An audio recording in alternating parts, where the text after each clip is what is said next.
Halo semuanya, hari ini kita bakal bedah tuntas gimana sih teknologi kayak augmented dan virtual reality atau AR dan VR lagi ngubah total cara kita belajar.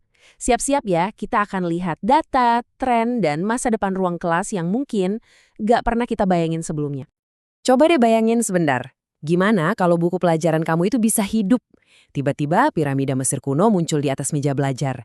Atau kamu bisa jalan-jalan di permukaan Mars langsung dari ruang kelas?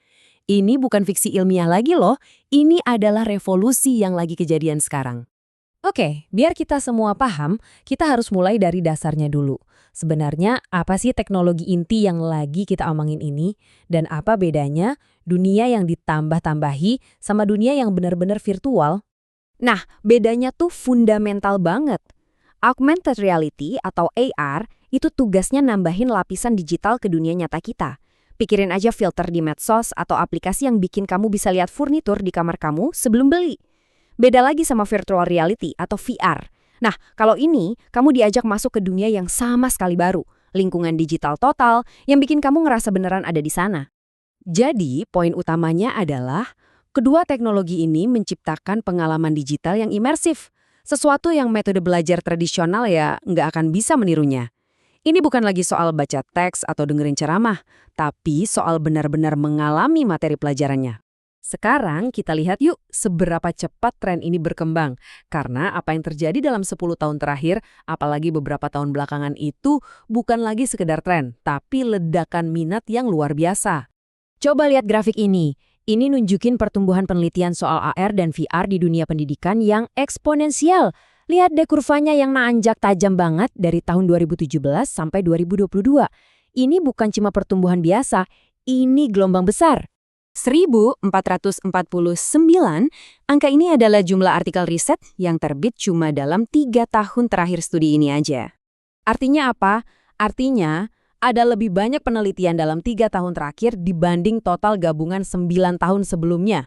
Ini nunjukin percepatan yang gila-gilaan. Komunitas akademik beneran sadar sama potensi teknologi ini.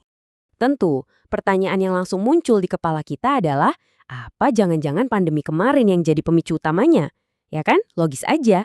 Dengan adanya belajar jarak jauh, teknologi imersif kayak gini kedengarannya jadi solusi yang ideal banget. Nah, disinilah letak kejutannya. Ternyata, studi ini nggak nemuin bukti langsung kalau pandemi itu pemicunya. Istilah kayak COVID-19 atau pandemi bahkan nggak muncul sebagai topik utama. Ini nunjukin kalau tren pertumbuhannya itu lebih dalam, bukan sekedar reaksi sesaat karena kita semua harus belajar dari rumah.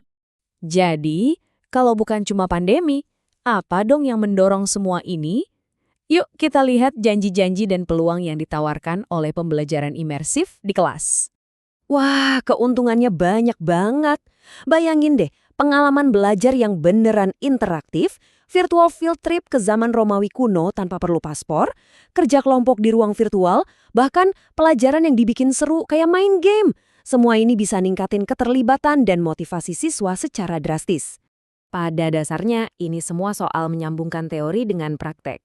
Seperti kata studi ini, penggunaan AR dan VR bisa menjembatani kesenjangan antara pengajaran di kelas dengan pengalaman di dunia nyata. Jadi ini bukan lagi cuma soal belajar, tapi juga soal persiapan untuk dunia kerja. Tentu saja, nggak ada teknologi yang jalannya mulus-mulus aja. Biar seimbang, kita juga harus lihat apa aja sih tantangan nyata yang menghambat penerapan AR dan VR secara luas di sekolah-sekolah. Setidaknya ada 3 rintangan besar yang harus dilewati. Pertama, biaya yang mahal. Ya, tahu sendirilah, hardware dan softwarenya itu masih di luar jangkauan banyak sekolah. Kedua, aksesibilitas. Kita harus mastiin nggak ada siswa yang ketinggalan. Dan yang ketiga, ini tantangan jangka panjang, soal skalabilitas. Gimana caranya kita terus bikin dan update konten pendidikan yang berkualitas buat semua orang. Oke, jadi mari kita lihat gambaran besarnya sekarang.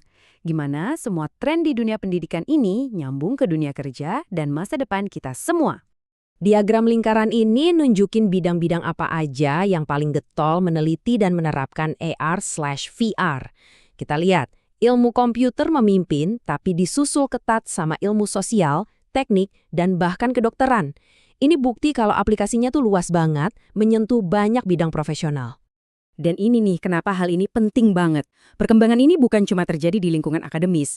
Ini secara langsung menciptakan pasar kerja baru dan menuntut keahlian-keahlian baru. Belajar dengan teknologi ini sekarang artinya yang mempersiapkan diri untuk industri masa depan. Jadi, sebagai penutup, mari kita sama-sama renungkan pertanyaan ini. Saat teknologi mendefinisikan ulang ruang kelas, kira-kira keahlian apa yang bakal jadi paling penting?